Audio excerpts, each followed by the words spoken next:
സാധാരണ അത്താഴം കഴിഞ്ഞ് കഴിഞ്ഞാൽ നമ്മൾ നാടുകളിൽ കാണുന്ന ഒരു സ്വാഭാവികമായ രീതിയാണ് എന്ത് സുബഹിസ്കാരം കഴിഞ്ഞിട്ട് വന്ന് ഉറങ്ങുന്ന രീതി.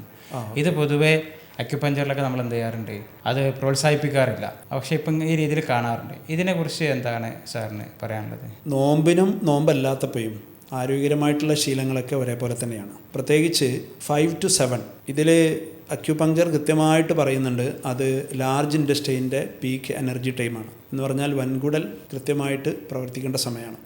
അതായത് നമ്മുടെ ശരീരത്തിലെ വേസ്റ്റുകളെ പുറന്തള്ളേണ്ട സമയമാണ്. അതുകൊണ്ട് ആ സമയത്ത് ഉറങ്ങിക്കഴിഞ്ഞാൽ ആരോഗ്യകരമായിട്ട് ഒരുപാട് പ്രയാസങ്ങളുണ്ടാവും. പ്രത്യേകിച്ച് ജീവിതശൈലി രോഗങ്ങൾ, കോൺസ്റ്റിപ്പേഷൻ, പൈൽസ് പോലെയുള്ള, അതേപോലെ തന്നെ വെരിക്കോസ് വെയിൻ, ഇങ്ങനെ ബ്ലഡ് റിലേറ്റഡ് ആയിട്ടുള്ള വ്യത്യസ്തങ്ങളായിട്ടുള്ള രോഗങ്ങളുണ്ടാവാൻ സാധ്യതയുണ്ട്.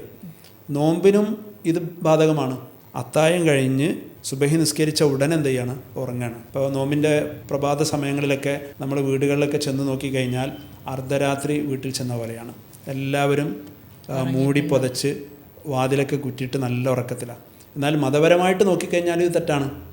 കാരണം പ്രഭാത സമയത്തിലെ ഉറക്കം അത് സുബഹിൻ്റെ ശേഷം ഉറങ്ങുന്ന ആളുകളെ വിളിച്ചുണർത്തുന്നതാണ്.